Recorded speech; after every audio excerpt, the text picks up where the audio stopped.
I think the recording has started. Okay, so hello and welcome everyone. Welcome to this lecture.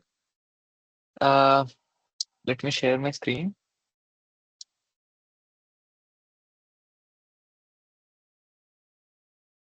Uh, Let me know if the screen is visible. Yes, screen is visible. Okay, thank you. Yeah. And I have a small request. And since I was not present in the previous lecture, so would it be possible for you to give the brief recap and the important conclusions of the previous lecture in the beginning of this session? Yeah, sure. I'll just do a brief recap. Yeah, thanks. Uh, uh, Notebook.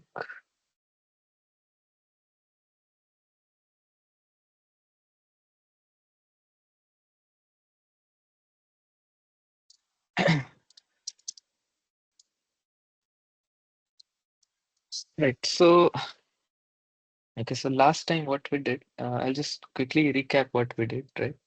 So basically we in the lecture before that, we saw this framework of variational inference, right? Particularly, we saw this quantity which is of our interest, which is elbow, okay, or evidence lower bound. Basically, what is the role of elbow? The role of elbow is that okay, usually you don't know the data distribution, so maximizing the log likelihood directly is not feasible.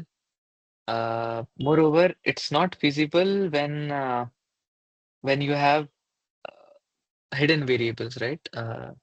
So, for example, uh, we saw this example where you have a hidden latent variable z and a visible variable x, and you in your data set you only have x, but you don't have z. In such cases, you cannot directly use MLE, a maximum likelihood estimate, because MLE uh, leads to, assumes that you have access to both Z and X. However, I mean, that's not the case, right? Practically, that's not the case. And elbow comes out to be a replacement or a substitute for your log likelihood, which you can use for maximization and learning your distributions, right? And we had seen this expectation maximization algorithm, which involved two steps. First was calculating an expectation and then maximizing it. We discussed that thing in depth, and we saw how you can interpret it as double maximization, right? Uh, yeah, and yeah. But however, if you remember, the EM algorithm requires you to the calculation of the expectation requires you to calculate this requires you to know this distribution PZ given X, right? Uh, However, PZ given X usually in simple cases it is tractable. You can find the form of PZ given X in closed form. However, usually that need not be the case, and this can be intractable, and hence your entire so everything falls apart, right? I mean, if you don't know if you don't know how to calculate, or if you don't know what this distribution is, you cannot apply EM algorithm, right? So, well, so that is the drawback of EM algorithm, right? PZ given X, computing this could be intractable, right? Due to intractable P of X. So what's the solution to this problem? Solution to this problem came out to be this thing called variational inference, right? So I mean, in EM algorithm, what we did was we set this variational distribution Q of Z to be equal to PZ given X, right? Remember, there were two steps involved in EM. The first was finding the distribution which maximizes, which reduces the KL divergence. that happened when q we set q of z to be equal to pz given x. But however, since pz given x itself is intractable, you cannot substitute this. So what is the solution? The solution is to basically restrict q of z to a class of tractable distributions and then maximizing the elbow. So, so I mean that's the obvious solution, right? If you don't know how to set this thing q of z to be equal to p of z given x, what you do is you restrict. So okay, so pz given x is completely out of picture now. So what is the next best thing that you can do? The next best thing that you can do is, well, you restrict q of z to the to the class of tractable distributions, meaning that you restrict q of z to such distributions which are tractable, which you can find out, or at least you can use to calculate losses and so on and so forth. So, so one example that we took was this factorized approximation or this mean field approximation. What that did was basically you have this elbow, right? Uh, Now remember that variational inference, what it does is it restricts Q of Z to class of tractable distributions, right?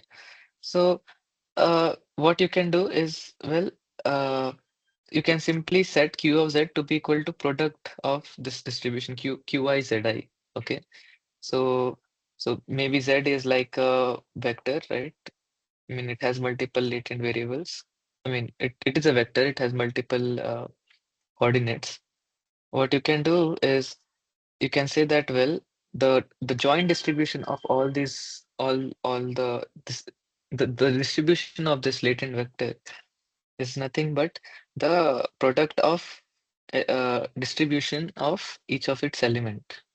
Okay, it need not be element, it could be just some partition of the elements of Z. That So what also this suffices. yeah, I have a query Sorry. here. What this QI here is, and then how can we ensure that all the QIs are independent of one another? Okay, so Z is maybe it is something like this, right? Z1 to Zn, right?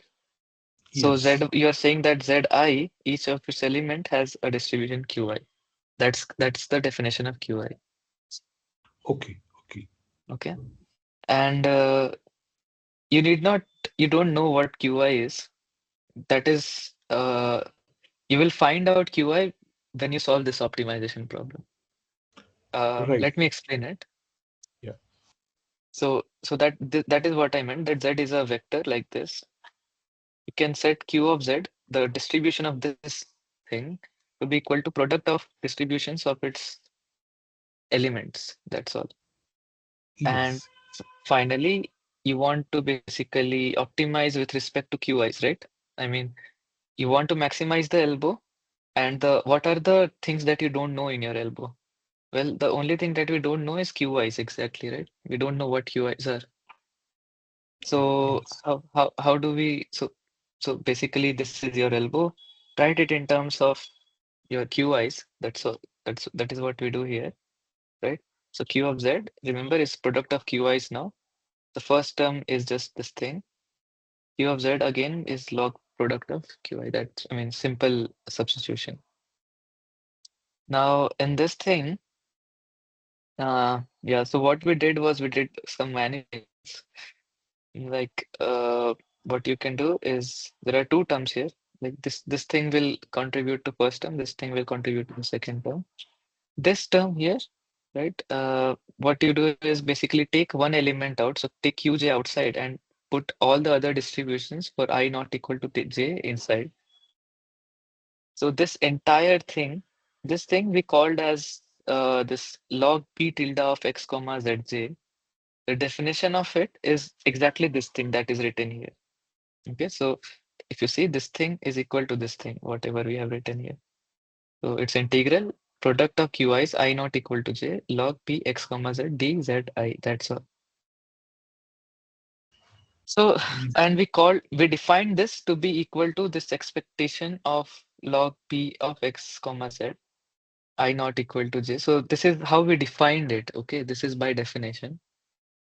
And then we called this thing as just log p tilde x comma zj.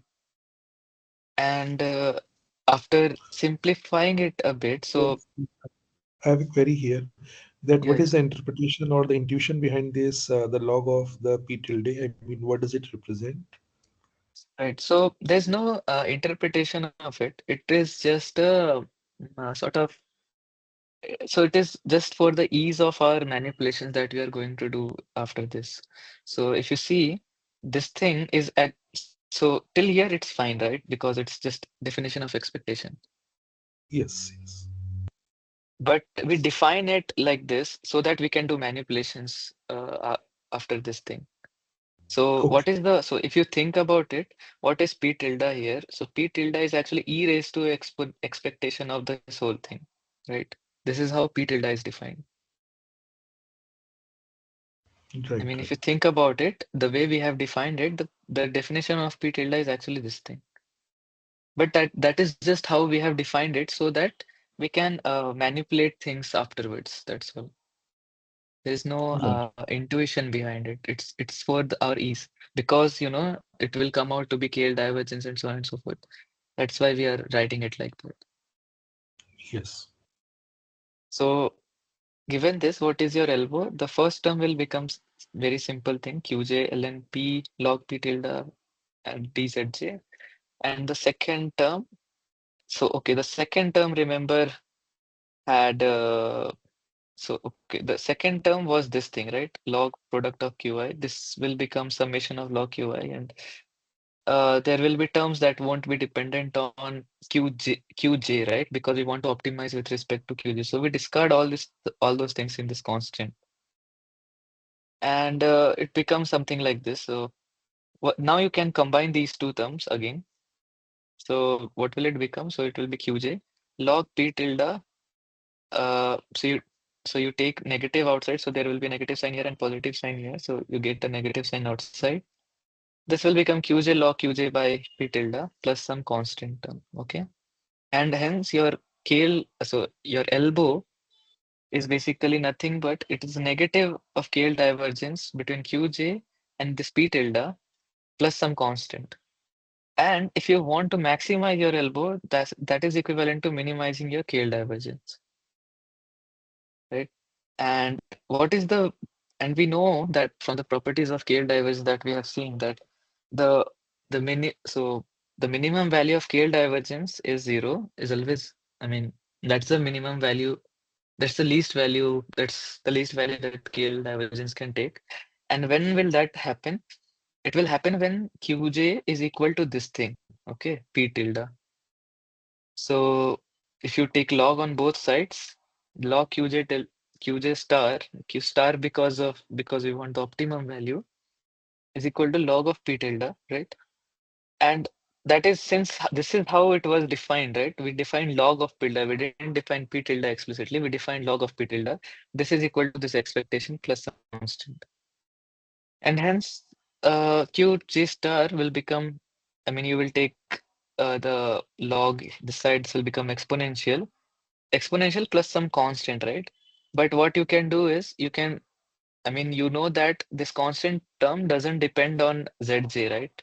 So this has to be the normalizing constant so that Qj becomes a proper distribution. So what you can do is you can simply take the terms that are dependent on Zj, which is this term only, take the exponential of it and divide it by this thing, which is the normalizing constant simply.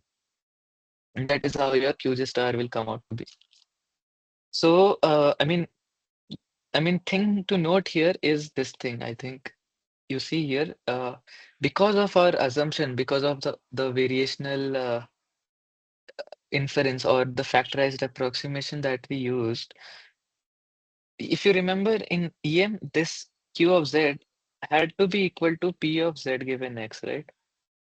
Now you can see that because of our assumption, because we restricted QJs to Q of Z to have this particular form, QJ star came out to be something like this, which is tractable. You can track all, you can compute this thing by, you can simply start with some initialization of QJs like Gaussian, perhaps a Gaussian initialization, and then you can repeatedly do this thing and eventually come up with a Q of Z and maximize your elbow, of course. So yeah, so this is one thing. This is just a example of what variational inference is. Then there was this. Then okay, from variational inference to variational autoencoders, thing is quite simple. Well, remember that in variational inf so for example, in this factorized approximation, what we did was we made this assumption or this approximation, right? That Q of Z is takes a form like this. Well, in variational autoencoders, what you do is you say that Q of Z takes a form of Q phi Z given X. So phi is a is some parameter. And we have, I mean, this approximation is up to us. I mean, in mean field approx or in the factorized approximation, we did this approximation. No one told us that you should take this approximation. That is sort of a choice. What kind of approximation you want to make.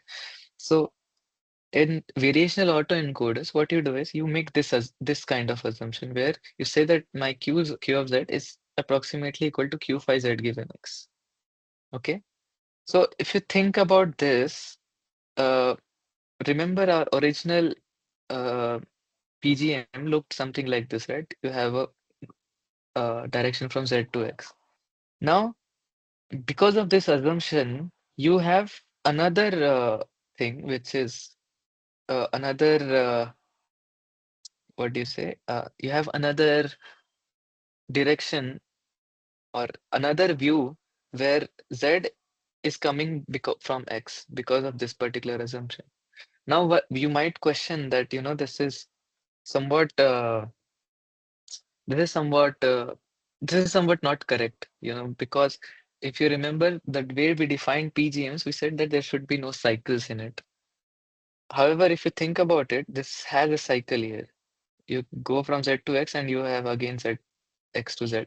But, but if you think about it, what you can do is you can think about two different X's here. These two X's are not the same. You can think of it like that. So that the PGM view is a little clear. So there are two views. There is one is a generative view where you can generate a new data point. However, there is another view which is the inference view where if you give a data point, you get the corresponding latent variable. Here the x's, you can think about these two x's as two different x's, not the same x's. Okay. And Then why we don't write, I mean, that replaces second x by the y, and probably we, I mean, you can inherently do we have.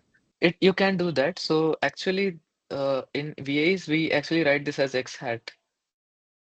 Uh, I mean, that is how we write it. But I mean, because it is still a data point from a PGM perspective, it is still a data point. That is why I'm not writing it as y or something. But usually, you will see that in text, people write this as x hat, not x. Okay. Yeah. Because you will see that, I mean, we'll see that this thing is actually nothing but a reconstruction of this thing. So that is how it turns out. Right. So this is our assumption for this VAs, right? So the first, okay, after this, what we saw was that, well, after this, what we saw was there are this is your elbow, definition of elbow. There are two ways to write this elbow. One is this thing, which we used in EM algorithm, right? There is an expectation under Q phi, and this is what this is. Okay, simple thing.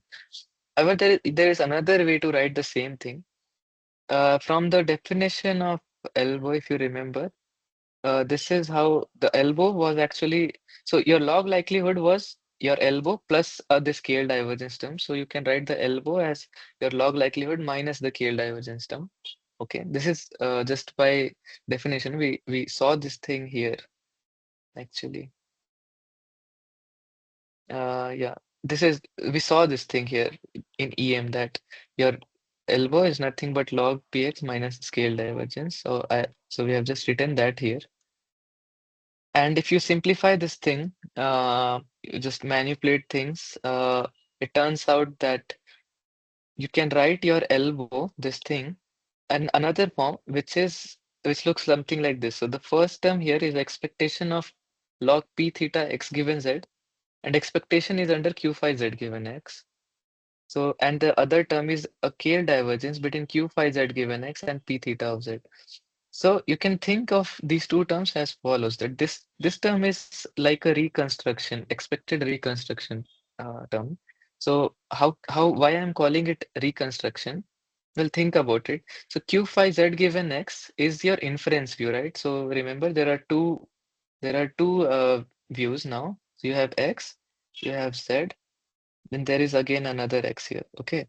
So this thing is governed by q phi z given z given x, right? And this part is governed by p theta x given z. So you can think of it like this, that first this term is saying that calculate z using your inference view, the first view. Once you have obtained such z's, using those z's, calculate the log likelihood of your data point using the generative view and maximize this thing. So this is more like you first, so you're basically saying that from X calculate Z or obtain Z, and then from Z again generate X. So this is like, so you are going from X to X, right? So it's like your first, so this is like a reconstruction of X. First you can obtain Z and then again obtain X. So it's like reconstructing your X. That is why this is called expected reconstruction error. And the second term here is is a regularization term. So what is this thing saying? I mean, this term will, of course, if you want to maximize the elbow, you will have to minimize the scale divergence. And when will this be minimized? When q phi z given x is equal to p theta of z, right? So this is basically saying that in your inference view, in your inference view, you obtain x z from x. This will have some distribution q phi of z given x. This should match with the prior of p theta of z. So, I mean, in the generative view, you have z to x, right? Uh, in the generative view, because I mean, you have p theta x given z. This is your generative view. So you also have a prior on your z. Only then you can do some generation, right? So this is like saying that, well, the posterior of the posterior of the inference view should match the prior of the generative view. That's all.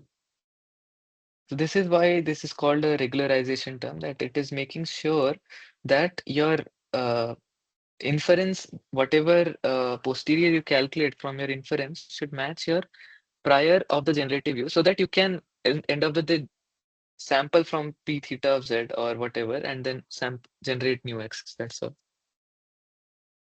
So then we came to this problem of optimizing the elbow. If you so remember that in factorized approximation, there was no parameter involved. We just said some qy's, right? That's all. But here we are saying that there is some parameter involved, q phi, and there is and of course there is p theta, which is your generative view, which was always there. So there are two parameters. There are two sets of parameters rather, phi and theta. Question is, you want to maximize your elbow with respect to both phi and theta, right? It turns out that optimization with respect to theta is quite straightforward. There won't be any issue. However, uh, optimization with respect to phi is a little tricky. Why is it tricky? So there are two ways to write your expect elbow, as we saw. In any case, you see that there is an expectation outside with respect to q phi, right? Now, if you take a gradient with respect to phi, this will result in a gradient with respect to phi of expectation, where expectation itself is with respect to q phi. However, this is problematic because gradient of expectation is not equal to gradient of expectation. You see, you cannot write this thing directly because, I mean, if you know Leibniz rule, this is expectation is, you can think of expectation as an integral. However, your integral itself is now dependent on phi. You cannot directly take this gradient inside this expectation because of that. In that Yes. case, in that case, however, we do want something like this. Why do we want something like this? Because if you write your gradient of expectation as expectation of gradient, what you would have achieved is you can then sample from Q of Z. So basically, in deep learning or machine learning, you will never calculate the expectation explicitly, right? You will always take do a Monte Carlo approximation of this expectation. That is, you will sample multiple Zs from this distribution and take a average and then compute this term. If you do if you have expectation of gradient, that's simpler because you can simply then sample from this distribution multiple Zs and take the average of whatever quantity is inside. However, if you have gradient outside, you would have sampled Z from this distribution, okay, and you will take a average here. That's fine. However, the gradient won't go inside. I mean, that would be incorrect because your Z itself was sampled from distribution that involved phi, right?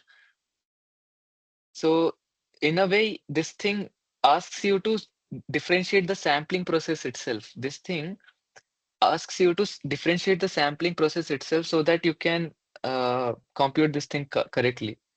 But that's not possible generally, okay? So we want to do Yes. something like this. We want to obtain something like this from here. So how can we do that? Uh, then the answer to that is what is called as reparameterization trick. So what do we do in reparameterization? So a simple example to think about is, so let's say that your q phi z given x is your Gaussian with parameters mu and sigma. So phi is your mu and sigma, okay? The mean and variance are your parameters. You want z to be sampled from q phi z given x, okay? Uh, in that case, what you can do is you can, if your sigma, if you can decompose your sigma as LL transpose using Cholesky decomposition, and you can write Z as mu plus L epsilon. This is your simple reparam. I mean, so epsilon, where epsilon is your standard Gaussian random variable. Okay, so it's like scaling your Gaussian by L and then shifting it by mu. The distribution of this quantity will become equal to whatever this distribution is, right? So in that case, so suppose now this is in this case, think about this, right? That you have gradient let's take this similar scenario and consider it in this case. So you have a gradient with respect to pi, and there is an expectation under your q phi z given x, right? Q phi z given x is your Gaussian mu sigma of some quantity f of z.